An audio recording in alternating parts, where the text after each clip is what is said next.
Evangelho de Marcos, capítulo 1, verso 1. Princípio do Evangelho de Jesus Cristo, Filho de Deus, conforme está escrito na profecia de Isaías.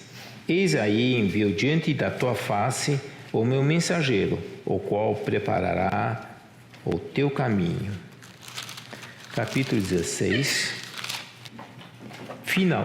Verso 14. Finalmente apareceu Jesus aos 11, quando estava à mesa, e censurou-lhes a incredulidade e dureza do coração, porque não deram crédito aos que eu tinha visto já ressuscitado.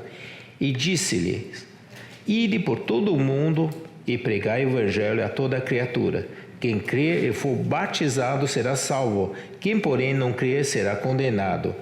Esses sinais hão de acompanhar aqueles que crêem. Em meu nome expelirão demônios, falarão novas línguas, pegarão em serpente, e se alguma coisa mortífera beberem, não lhes fará mal. Se impuserem as mãos sobre o enfermo, eles ficarão curados.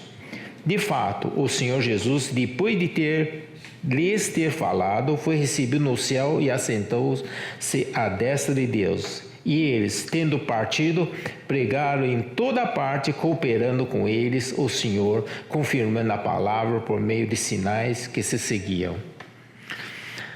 Senhor, nós queremos te agradecer mais uma vez por essa oportunidade de estarmos juntos aos teus pés, para aprendermos como nós devemos te conhecer por meio das tuas palavras.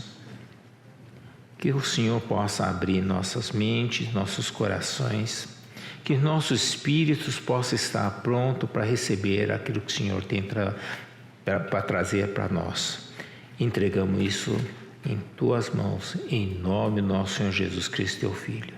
Amém.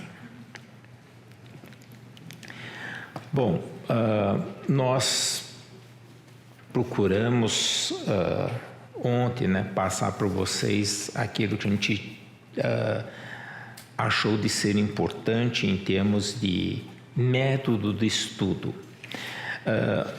Eu sei que, de certa forma, quando receberam o material, alguns se assustaram, Alguns resolveram, diz que de Bereia eu não quero nada, pessoal, eu queria dizer para vocês que a gente aqui dividiu em 3 classes, mas a minha expectativa é que vocês estejam em todas. É que não dá tempo para praticar nada, se a gente quiser tudo, Então, outra dificuldade é com relação à língua, que eu fui, de certa forma, talvez eu não tivesse pensado de maneira assim mais profunda sobre como poderia usar isso.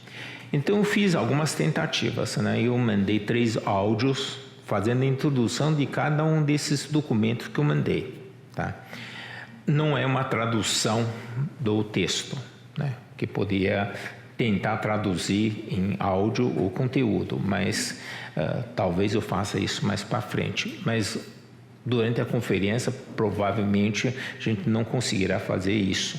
O que eu me comprometo até a final de amanhã, ou talvez na sexta de manhã, eu enviar o áudio de introdução de cada um daqueles documentos que eu mandei para vocês, Eu vou relatar onde é que está ponto importante. Claro, eu não estou indo linha a linha, mas de alguma forma eu tentei gravar.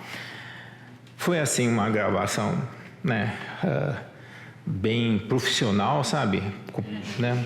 Bem aqui, Quer dizer, foi um gravadorzinho que eu fiz, Então, também sem nenhuma preparação. Talvez em alguns lugares você vai ver que eu estava gravando assim bem livremente, Não é nada elaborado, só para tentar mostrar para vocês o que é importante.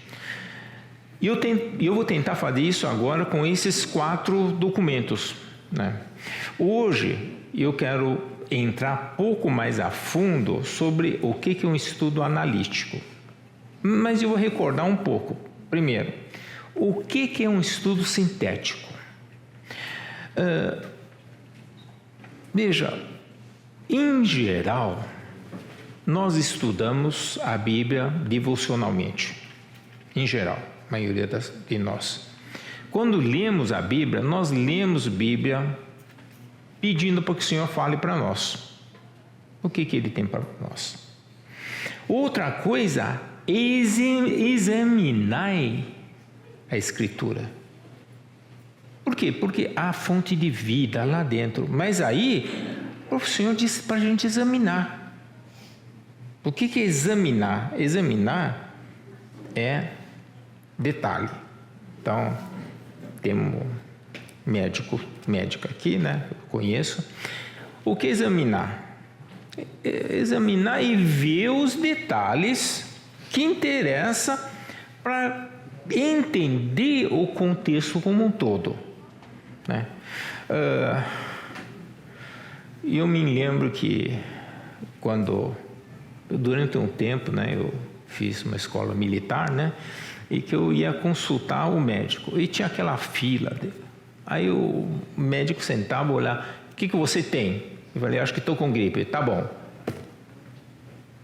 toma esse remédio.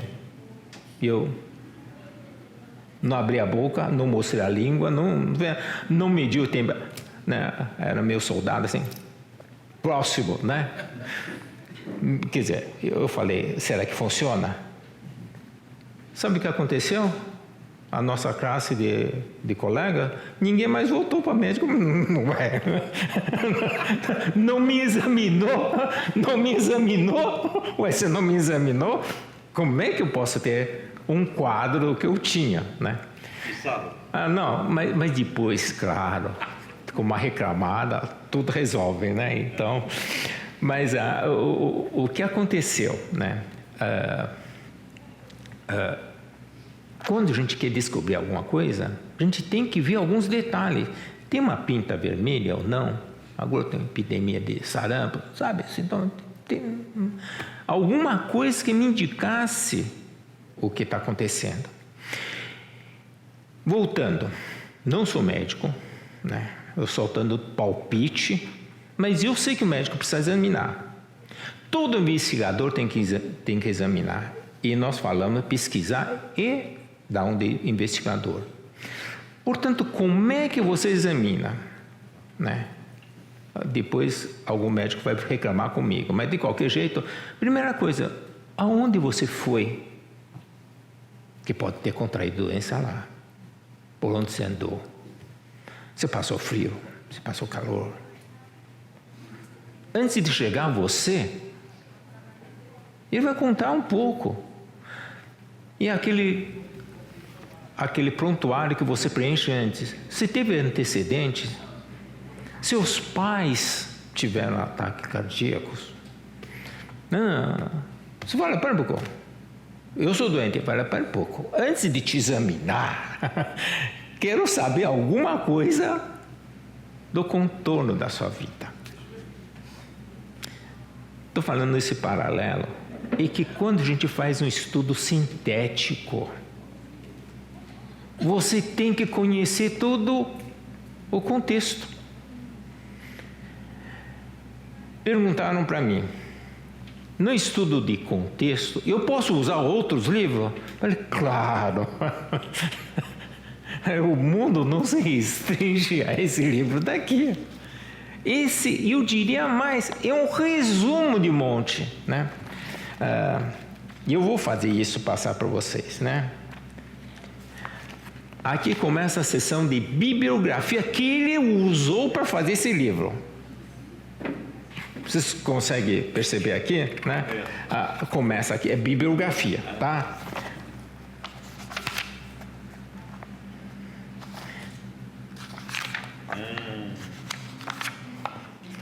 No livro está mais fácil. Opa!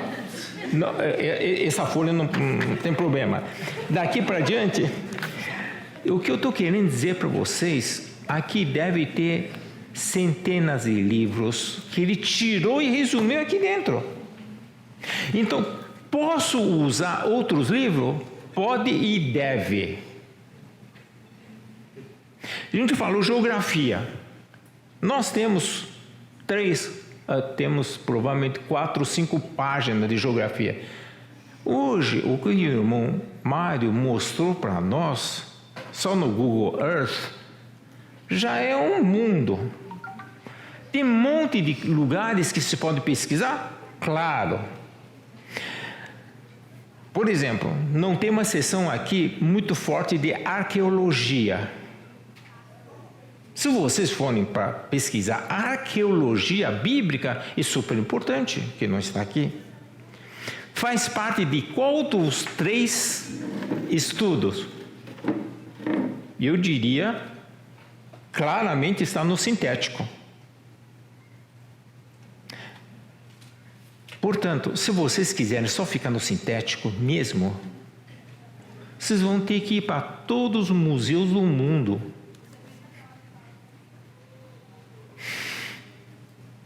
Entenderam o que eu estou querendo dizer? Portanto, pessoal, não tenha medo de Bereia. Bereia é a mais simples de todos. Quase todas as informações do estudo do analítico está aqui. Você tem que fuçar isso, só que com métodos. O sintético é mais abrangente. E o principal não, o principal está aqui. Mas aqui vai indicar onde é que vocês vão pesquisar. Então, gente, não fica estressado, né? Quando a gente vê que tem 198 estudos. E eu diria, tem muito mais. Porque 198 é aquele que ele disse que poderia fazer. Mas existe muito mais que poderia fazer. Assim como o sintético. Gente, entenderam a ideia? Então, o que eu quero que vocês façam, né? Aí eu vou gravar também um áudio sobre o que eu gostaria que vocês fizessem para sexta-feira. Gente, não precisa fazer como é que chama? Uma tese de doutorado aqui, né? Não vai dar tempo. O que eu queria é que vocês tirassem, por meio dessa investigação que vocês vão fazer, o lado devocional. O que eu ganhei com isso? O que eu aprendi ao estudar dessa forma? Vocês conseguiram? Pode ser qualquer coisa. Mas aquilo que você disse, isso me agregou no meu conhecimento ao meu Senhor. Seja por meio de um estudo sintético, seja por meio de um estudo analítico, seja um estudo cristológico. Então, hoje, o que eu quero me concentrar? Eu quero me concentrar sobre o que um estudo analítico faz, quer dizer, qual é a abordagem do estudo analítico. Como eu costumo dizer, eu estava falando para todo mundo, né, que o que nós mais fazemos é estudo analítico. Quando a gente está, por exemplo, no grupo de estudo bíblico, a gente se concentra em estudar a Bíblia. Por exemplo, a gente tem que entender cada um desses livros. Por exemplo, nós lemos o trecho do Marcos. O Marcos, você tem que ler esse livro exaustivamente, né? Você tem que ler, eu diria assim, né? Claro, todos nós sabemos ler, né? Mas tem gente que lê melhor do que os outros. Por quê? Porque também desenvolveu uma forma de entender melhor o texto. Eu falo uma coisa que funciona para mim, não quer dizer que funciona para todo mundo. Todo livro, quando eu leio, a primeira leitura é muito rápida. Provavelmente eu não gasto 2 horas para ler. Vou fazer assim.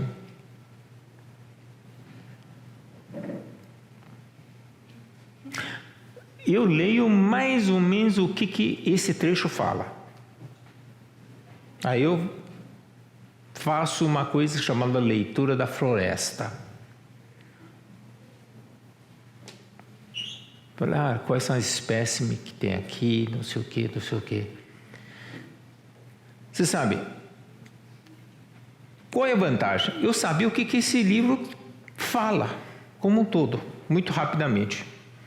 Aí eu começo a ver onde é que fica os pinheiros. Aí depois, finalmente, eu vou com uma lupa e olhar cada uma das árvores. Eu falo, para mim funciona desse jeito. Tá? Porque eu gosto de ter uma visão geral para depois ir no detalhado. Tem gente, não. No princípio, aí eu vou ver o que é o princípio, né? Aí eu vejo, e no concordância bíblica, toda a palavra princípio que aparece na Bíblia, não sei o quê. Ué, pode? Não pode. Mas o método analítico, ele prevê, quer dizer, de alguma forma, ele diz assim, a gente começa a ler com algum plano de leitura. Por isso, é que nem você sai para uma viagem. Todo mundo que vai viajar,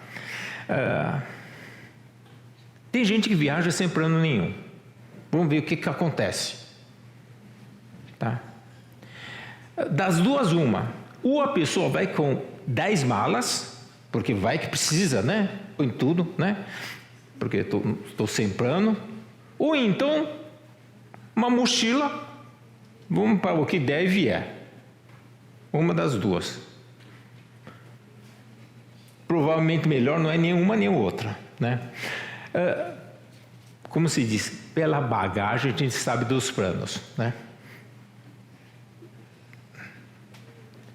Leitura, a mesma coisa, você tem que desenvolver um plano.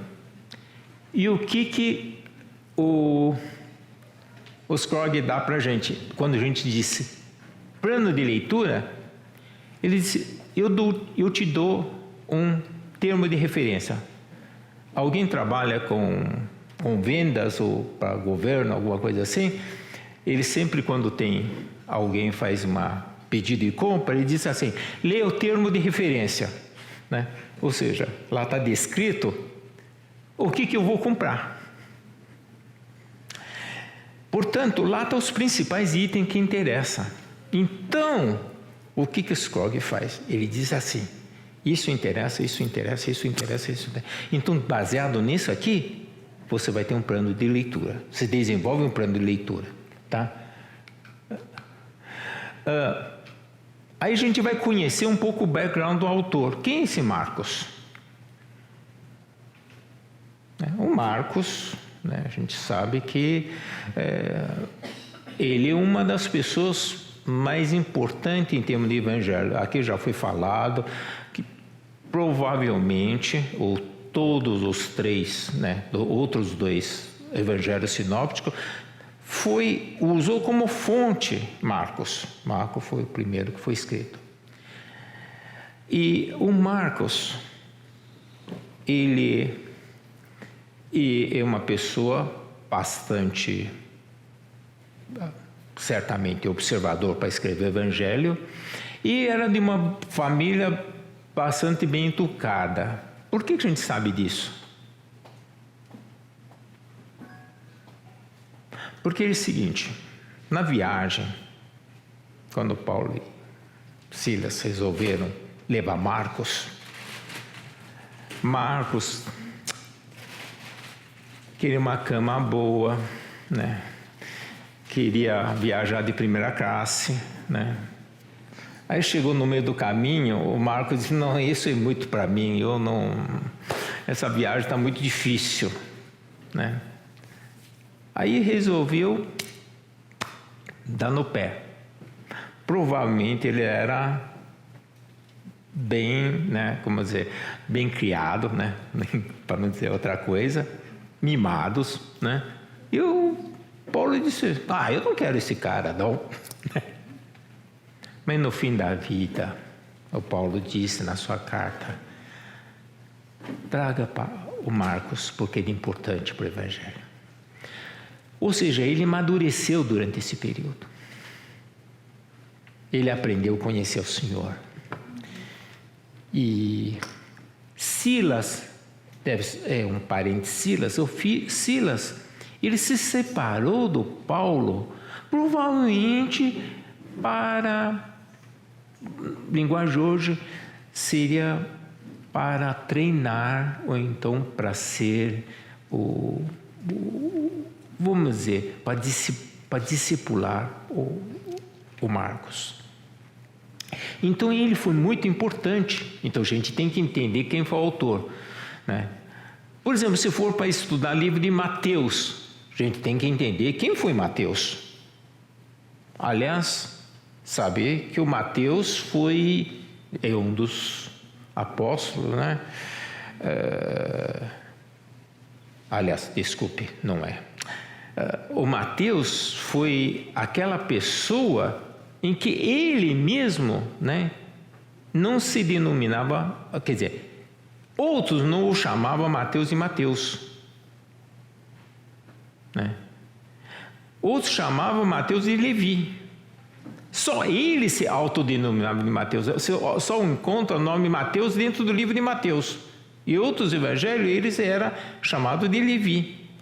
Então, você vai ter que ir ver por que Mateus era assim. Porque ele era um coletor de impostos. Então, veja, João, por que João? Porque Lucas, que era médico, você vai ver background e vai ver que vai ter que descobrir quem cada um deles, aonde, dentro da descrição da Bíblia, que tem tudo está descrito. Então, vamos lá, estudar analiticamente, ou seja, você vai ter que estudar detalhadamente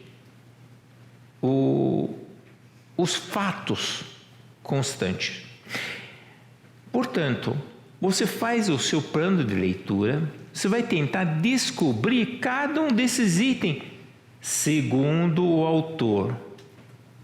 Não necessariamente você tem que adotar esse tipo como sendo um método fechado. Não é. Aqui é uma sugestão de você chegar quem é o autor, para quem esse livro foi escrito, a data que foi escrito, aí você começa a saber qual é a precedência cronológica de cada um desses evangelhos, lugar onde foi escrito. Aí tem todo um questionamento sobre a autenticidade e genuidade desse livro. Tem a parte que aí vem uma relação do Marcos e Pedro como pessoas, né? O papel do Evangelho do Marcos perante outros evangelhos sinópticos. Vamos recordar, quais são os livros sinópticos? Mateus, Marcos e Lucas. E João é um evangelho diferente. O quarto evangelho é totalmente diferente dele. Por isso, em algum momento, nós vamos ter que comparar o livro do João com relação ao sinóptico. João, ele teve um papel muito importante, é o último evangelho a ser escrito, enquanto Marcos o primeiro. Então, eu já falei ontem, né? Muitas pessoas sugerem que é preferível a gente começar pelo livro de Marcos, né? Dos 4 evangelhos. O Scroggie também prefere, tá? Quais são as fontes de onde vieram as informações para Marcos escrever esse evangelho? Como ele está desenhado? Marcos é o menor dos evangelhos. Ele omite muitas coisas. Por exemplo, uma das coisas, primeira coisa que ocorre para vocês, o que ele omitiu no evangelho dele? Hein? Genealogia. Por que omitiu a genealogia do Senhor Jesus? Porque um servo Um servo não precisa de relatar genealogia. Entre aspas, pedigree não é tão importante. Importante é o quê? O que ele é capaz de fazer. Sua capacidade funcional, vamos dizer assim. Né? Então você vai ver que no Marcos está cheio de palavras logo, logo, logo, logo. Ele está aí, prontidão. Um servo está em prontidão, sempre. O que nós chamamos um servo, não apenas que trabalha, mas um servo que está pronto. Que em inglês é waiting servant, né? Que ele sempre está à expectativa do ordem do seu mestre. Então, aquilo que é peculiar a Marcos, então, esse pode ser um achado de vocês. Se for para estudar quem está fazendo estudo analítico, por exemplo, você pode pegar livro de Marcos, você pode pegar livro de Mateus, você segue essa metodologia, você pode estudar com todos os 4 livros, né? Mas eu dei o resumo de como estudar cada um desses 4. Então vocês podem, a lição de vocês qual é? Estudar um desses 4 livros. Não, eu quero estudar os 4. Não vai dar. Não vai dar tempo. Se estudar um já vai ser difícil, imagina estudar os 4. Né? E provavelmente vocês não vão percorrer tudo. Vocês vão percorrer uma parte só. Vai levar muito tempo para vocês percorrerem tudo. E mesmo porque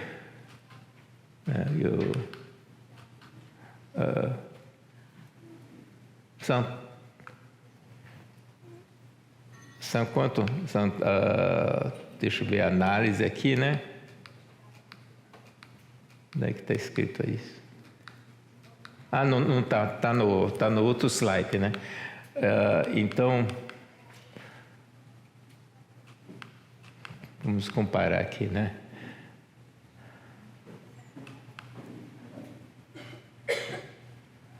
Dessa introdução,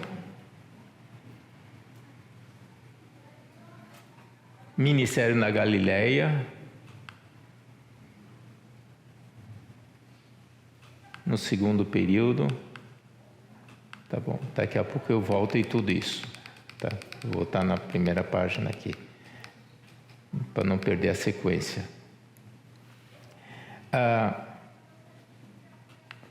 Qual relação do Velho Testamento aí, que daqui não consigo subir nenhum. Essa aqui, ele é muito. Queria fazer um pouquinho mais assim.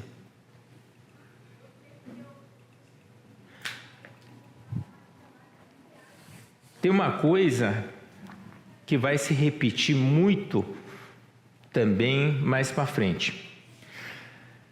Aqui nós vamos ver, por meio dos evangelhos, a pessoa do Senhor Jesus, sobre alguns aspectos do nosso Senhor. Se a gente vai examinar com um pouco mais detalhes, a vida do Senhor Jesus, uma coisa é a gente estudar a pessoa do Senhor Jesus, outra é o ministério do Senhor Jesus. Então, por exemplo, aqui diz assim: milagres, parábolas e discursos. Isso vai ser recorrente. Se você quer conhecer o Senhor Jesus, principalmente o ministério dele, ele opera de 3 formas principais. Na verdade, são 4. Ele usa figuras ou imagens. Ele menciona céu, menciona árvores, menciona vários aspectos da natureza. Ele usa figuras para nós entendermos as coisas de Deus. Em algumas ocasiões ele faz essas alusões. E outra forma é por meio de milagres por outra forma, e parábolas, e finalmente discursos, que são aqueles discursos mais longos, né, e ensino.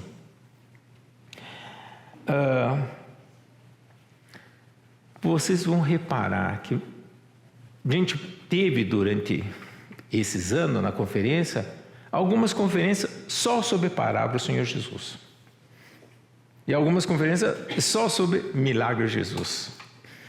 Algumas conferências só sobre discurso do Senhor Jesus. Porque por meio dessas formas, nós aprendemos a pessoa do Senhor Jesus. E como é que a gente faz? Como é que nós fazemos? Nós examinamos em mais detalhe os milagres, em mais detalhe as parábolas, em mais detalhe o discurso. Uma análise do discurso é super importante também. Desafio já para vocês. A partir de agora, nós podemos chegar em cada um dos itens com mais detalhes, mas você já tem lição. Eu diria, provavelmente, vocês vão dar uma olhada em tudo. Mas eu acho que se vocês pegarem, por exemplo, um desses itens, acabou. Já imaginou vocês estudarem aqui só as parábolas do Senhor Jesus? Para ir de uma análise. Já é suficiente para vocês tirarem muitas coisas. Ou só milagres. Ou discurso. Espera um pouco. Só um discurso já dá para vocês pararem, né? Não terminaria. Então, gente, aqui tem um material para você saber que por meio de um aprofundamento do conhecimento de maneira metódica.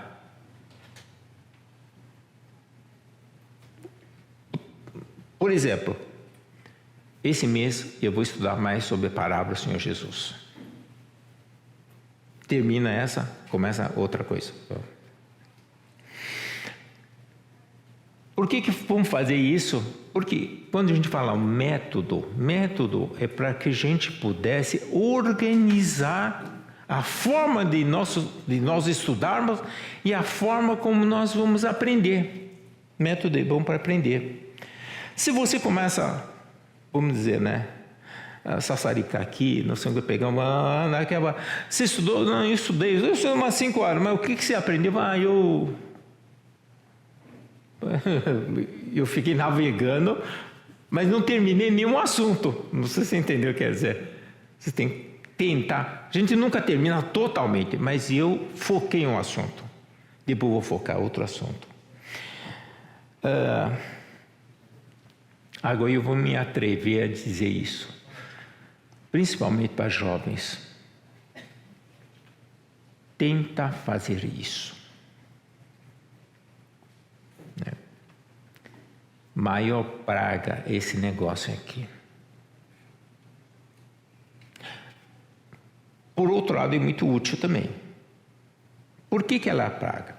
Porque a gente diz que essa geração é uma geração multilinear. Sabe o que significa isso, multilinear? Que você começa e não sabe como termina, né? Você começa, vai para lá, não sei o quê. Porque no seu texto está cheio de links. Você começa a estudar um assunto, você clica numa palavra, ele pula para outro assunto. Esse assunto interessa. Aí você está dentro desse assunto, tem outro, você clica, foi para outro. Aí você fala, como é que eu comecei tudo isso? Você não conseguiu se aprofundar em nenhum deles. E aí você fica navegando. Né? Por isso se chama navegador, né? Browser, né? Navegador.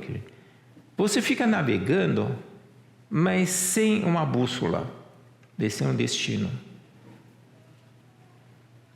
Não é que é proibido você olhar outras coisas. Um estudo de você ter uma visão geral, você tem que ir para outras coisas. Mas tem que ir e voltar.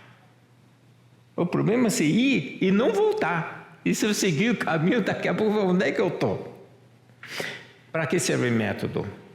Para você começar e saber que você tem que fazer isso, e depois fazer isso. Então você tem que ter um plano de navegação antes de começar. Se você não tivesse um plano de navegação, né, como... Não sei se vale isso aqui, né? É que nem um amigo me disse, né? Chama-se Zé Pagodismo, né? Conhece o Zé Pagodismo? Deixa a vida me levar, né?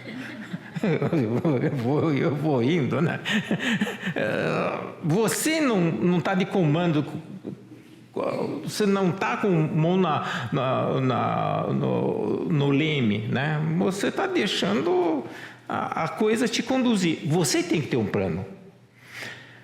E eu vou reforçar aqui. Aqui, essa sessão da tarde é diferente da sessão da manhã à noite.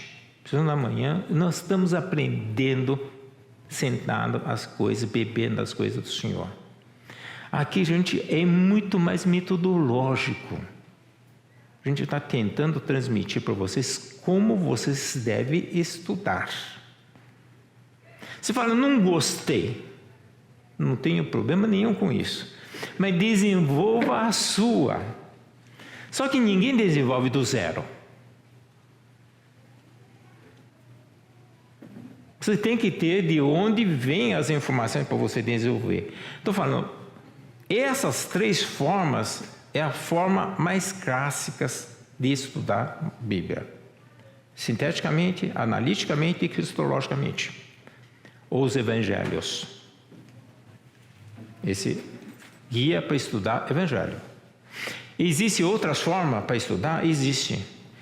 E o dia...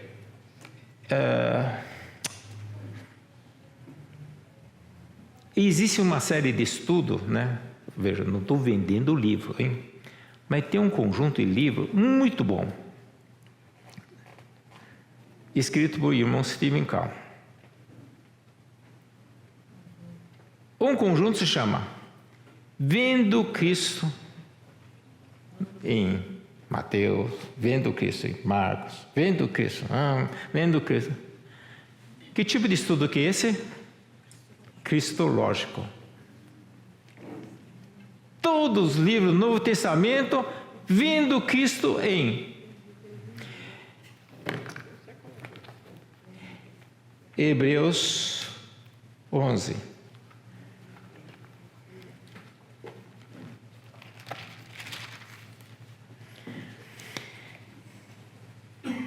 Capítulo 1, verso 1. Havendo Deus outrora falado muitas vezes, de muitas maneiras, aos pais pelos profetas. Nesses últimos dias nos falou pelo Filho, a quem constituiu herdeiro de todas as coisas, pelo qual também fez o universo. Hoje, quem que nos fala? O Filho.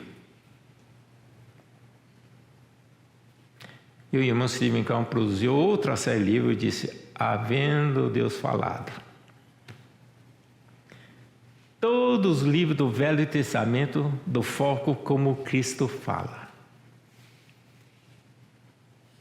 Querem fazer estudos cristocêntrico, cristológico?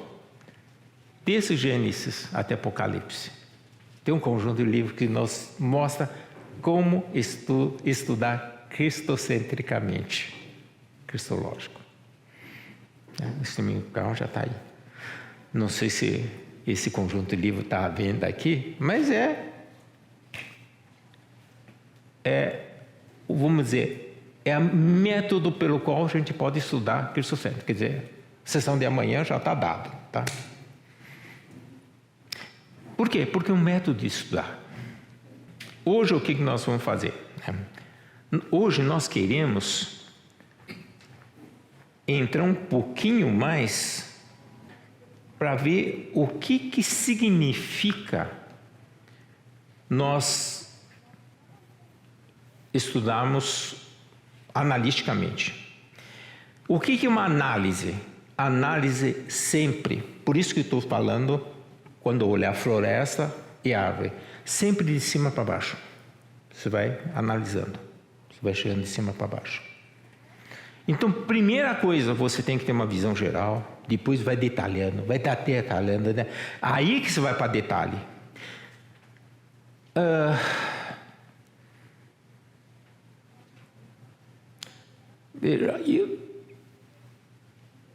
Eu estava conversando na mesa do jantar sobre outros métodos possíveis, né?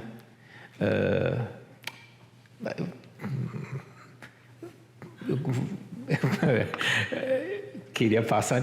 Alguém pode me ajudar para passar um pouquinho de pouquinho? Ele só. Ou eu fico lá, né? Isso, obrigado, Piquet.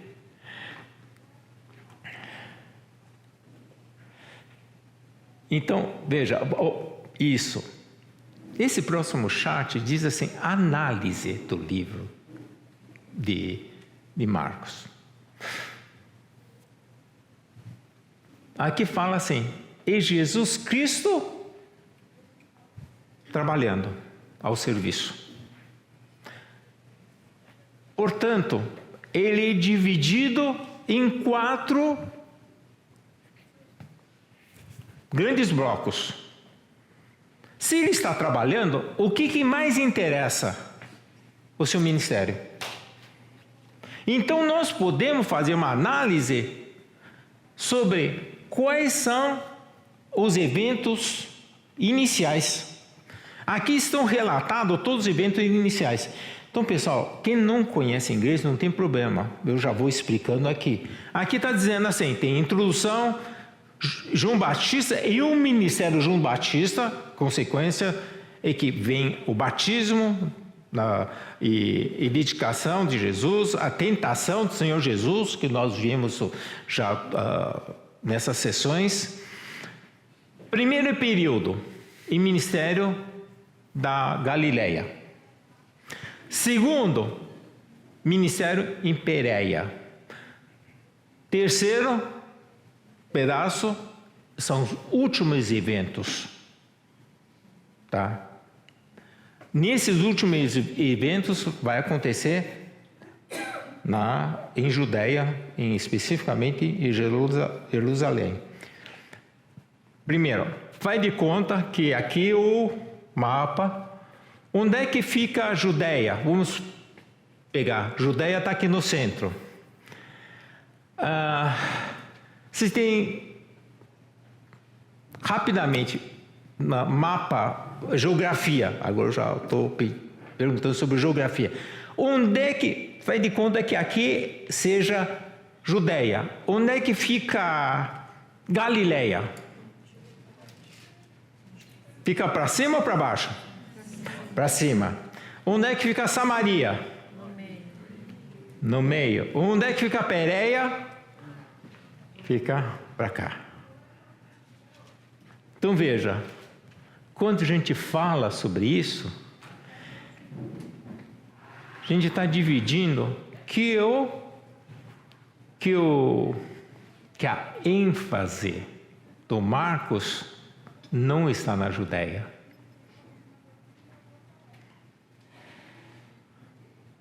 Não sei se entendeu. Isso faz parte da análise. Né? Ele já nos entrega, né? O Schlog entrega que essa é a visão que ele tem. Fala, olha, a maioria dos fatos vai acontecer na Galileia ou na Pérea. E só no final da vida dele, ele vai para lá. Agora, se a gente for para olhar a vida do Senhor Jesus gastou tempo na Judeia? Claro que gastou. Mas não foi o foco dele. Por que não foi o foco dele?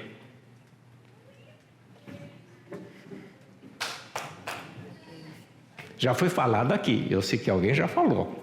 Algum dos preletores. Porque para quem que Marcos estava escrevendo? Para os romanos. O foco não é Judéia. Tá?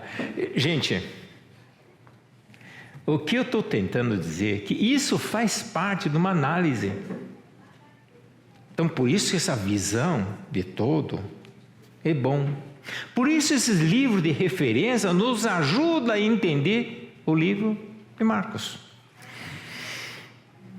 Vamos prosseguir mais para baixo, né? Eu vou ver, terminando esse chart, né? Basicamente esse chart fala sobre isso. Vamos prosseguir. Aqui está dizendo,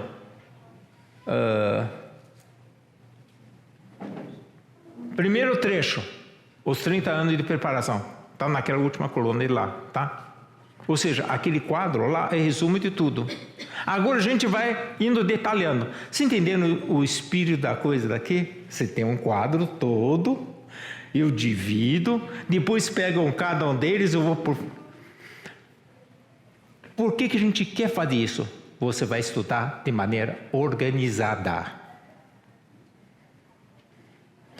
A estrutura do seu estudo está mais bem desenhado. Até dá para você saber quanto mais você precisa estudar, onde que você está, você tem um plano de voo, você só sai daqui e vai até lá no fundo. Gente, tudo bem? Tranquilo? Vai ficar. Vai ficar, né? Vai com fé. Vai com fé. Mas uma das coisas, né, que ele disse no primeiro capítulo, ele disse, esse livro foi escrito, eu vou ver se eu resgato isso aqui, em algum instante.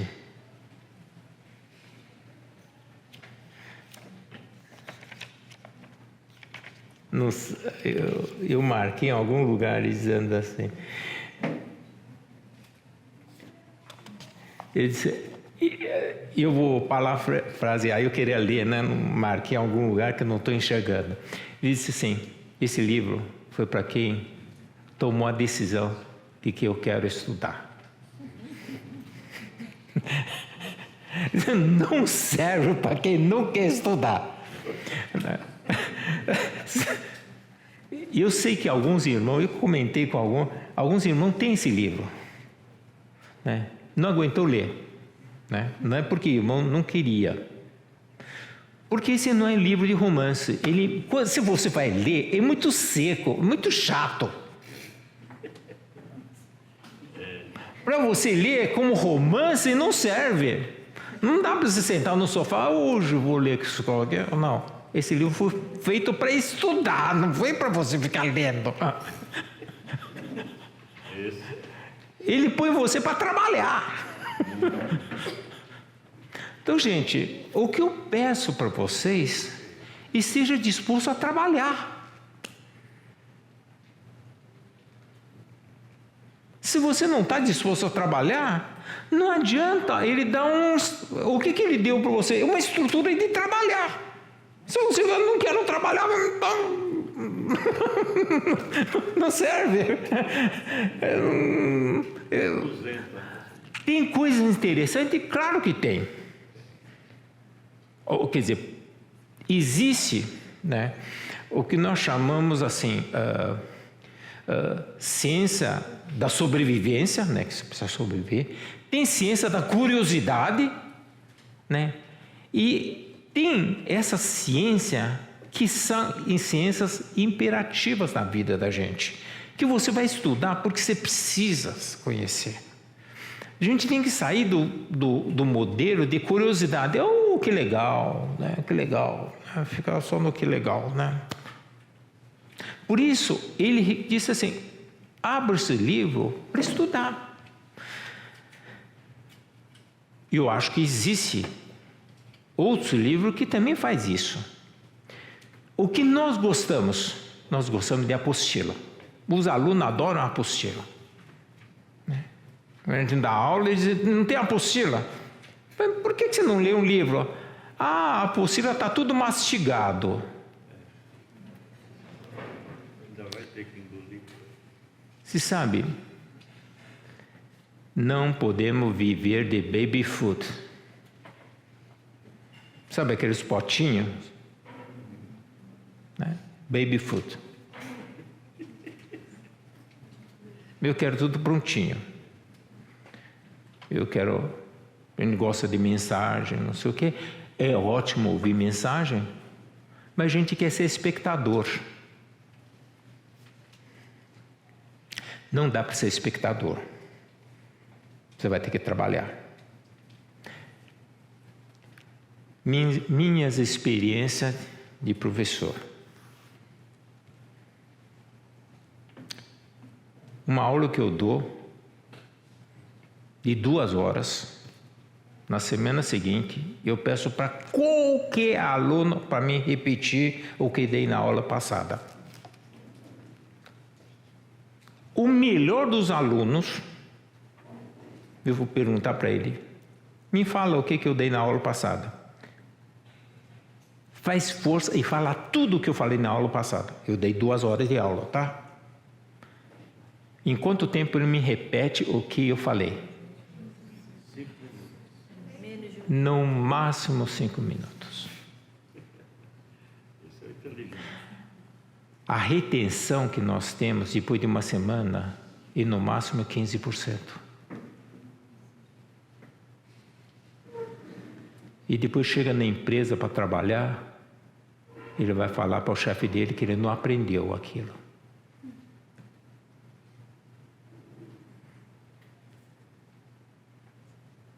Cara, como professor, essa pessoa me ofendeu, né? Disse que não aprendeu. Deu um semestre de aula sobre aquela matéria.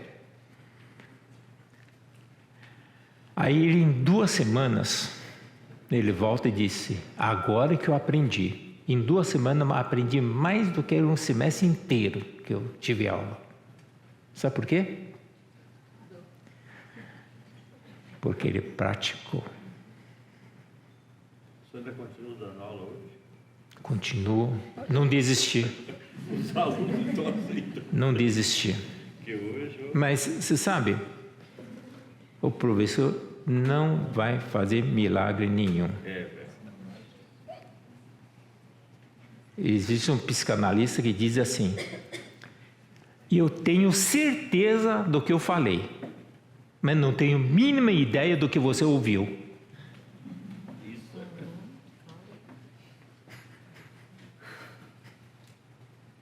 Não tenho a mínima ideia do que você ouviu. Principalmente do que ele vai passar. Quando que você aprende sobre qualquer coisa, sabe? Eu já dei aula de informática, ensinei Excel dinâmico, Excel não sei o que, essas coisas, né? Depois das aulas, o pessoal faz prova, não sei o que. Quando eu chego na empresa, ele vai dizer, opa, se fazer essa planilha aqui, como é que faz mesmo? Ô, Zé, dá para me ajudar aqui? O cara diz assim, vai lá, ele dá uma dica, não, faz assim, clica aqui, puxa para cá, não sei o quê. Aí ele espalha para todo mundo, que na aula ele não aprendeu nada, na verdade ele fez tudo aquilo, né? E agora o Zé foi para ele, falou para fazer isso, disse, agora que aprendi. Por quê? Porque ele nunca teve problema. Você só aprende quando tem um problema.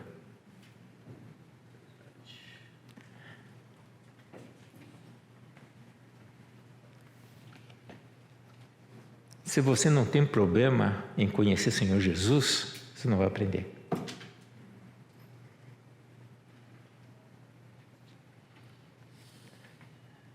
E vai depender de você ir atrás.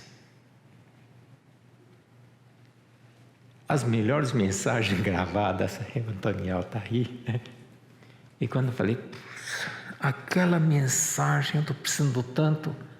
Quando se for para ouvir de novo aquela mensagem, quando você sentiu que precisava daquilo, você fala, como é que quando eu escutei daquela vez não entendi, não aprendi? Você não estava diante de uma coisa que você precisava. Voltar na fonte.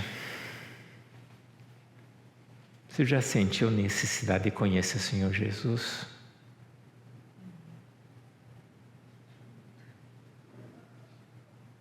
Então você vai buscar conhecê-lo.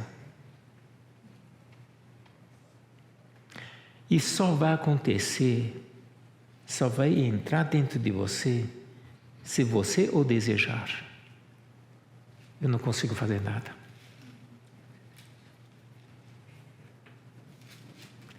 Ninguém ensina nada. As pessoas que aprendem.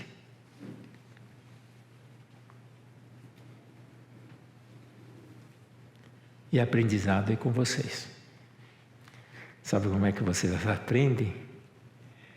Quando você estuda com o propósito de aprender. Veja, na sexta-feira, ninguém vai fazer avaliação sobre o que vocês vão apresentar. Porque o que importa é o que vocês receberam. O que vocês aprenderam.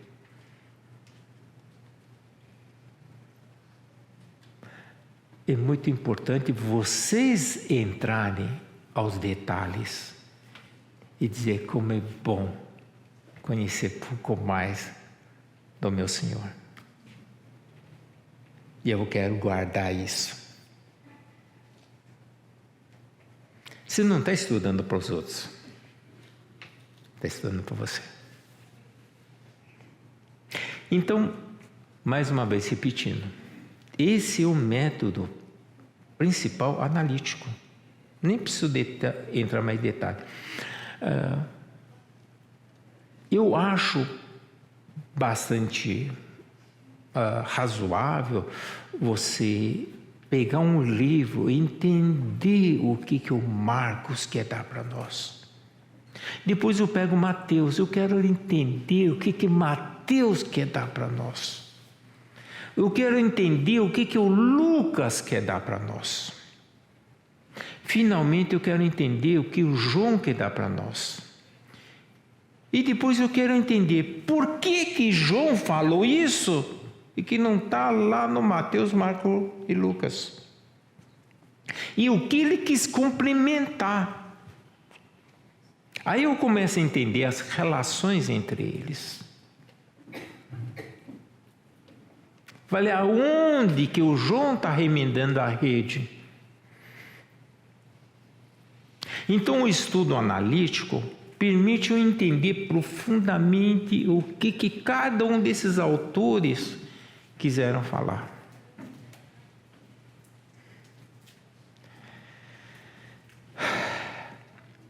Vocês percebem que ir mais na profundidade, depois de entender o todo, vai fazer muito mais sentido. E outra coisa mais fácil vocês guardarem. Então, quando a gente está dando um diagrama que a gente viu, estrutura as nossas mentes também. Tá? Então, fica mais fácil memorizar as coisas. Então, por isso, estudar com método melhor. Existem outras formas, né, de ver isso. Né? A gente pode pegar um tema qualquer. Por exemplo, estudar sobre... não é um livro diretamente, por exemplo, vamos estudar sobre o Espírito Santo. Então, é um tema que a gente vai tentar coletar. Essa é outra forma de estudar. Existe o que a gente chama de Word Study. Word Study foi... teve uma época que eu fiquei meio apaixonado de querer estudar isso, né?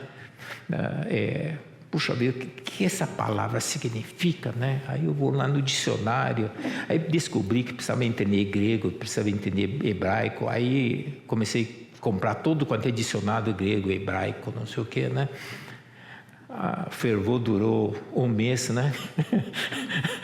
Aí eu achei que entender grego e hebraico para mim era muito trabalho para chegar a uma conclusão que depois eu descobri que o Strong me dava, né? Então eu cheguei à conclusão que era muito trabalho, eu desisti. Quer dizer, eu já percorri com vários métodos diferentes, né? Eu, assim, no meu juízo muito pobre, veja, não vou desmerecer os grandes estudiosos, porque o seu Strong conseguiu fazer aquele livro porque ele estudou profundamente.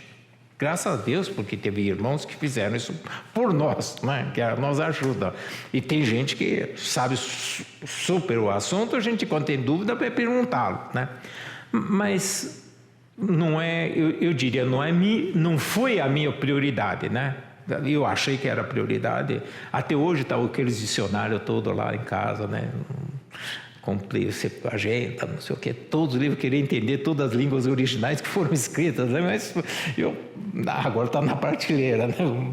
Está lá, né? Um dia talvez eu precise.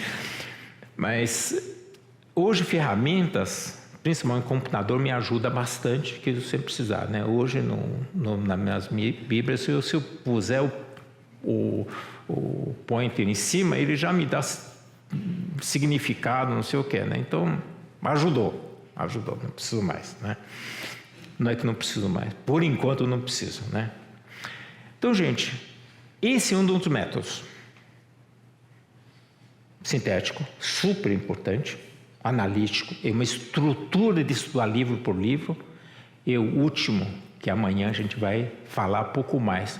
Mas amanhã eu já quero fazer na forma de workshop. Daqui a pouco, a gente já vai terminar, né? Eu não queria falar muito, eu falei que era mais prático. Eu já queria que você saísse estudando agora, com o seu grupo. Tá? Então você se reúne agora em grupo com os seus monitores, ou tutores, né? E eu já vou circular com vocês para ver o trabalho de vocês, tá?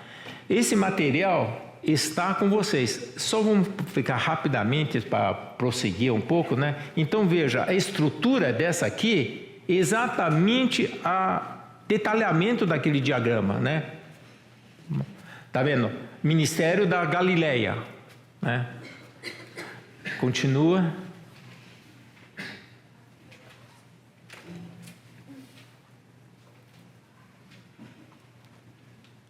Aqui é sobre o apóstolo. Eu mandei o arquivo. Eu não sei se vocês mandaram o arquivo 7 que é de 12 apóstolos. Não? Pode mandar, tá? Isso.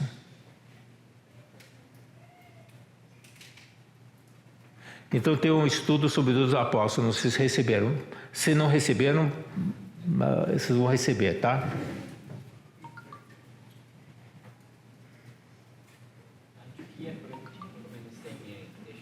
Hein? O grupo da Antioquia recebeu, né? Tá bom. Mas pode mandar para todos, tá? No final, todo mundo vai receber tudo, tá? A ideia é essa aí, né? Então, vou voltar no que a gente estava, né? O segundo período. Parábola. Você lembra aquele lá? Quais são as parábolas que estão no livro de Marcos? Assim como tem de Mateus, né? Vamos lá. Milagres, eventos que houve. E o terceiro período, tá? Terceiro período não está tão concentrado no livro de Marcos. Em compensação, você vai no João, metade do livro está na última semana. Então, essa é a diferença. Então, esse é também um partimento de como é que os evangelhos são.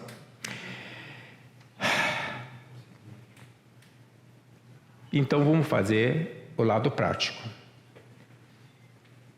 E depois, hoje, sozinho, eu gostaria que, amanhã à noite, principalmente, né, seria o momento, vocês elaborarem o seu plano de estudo.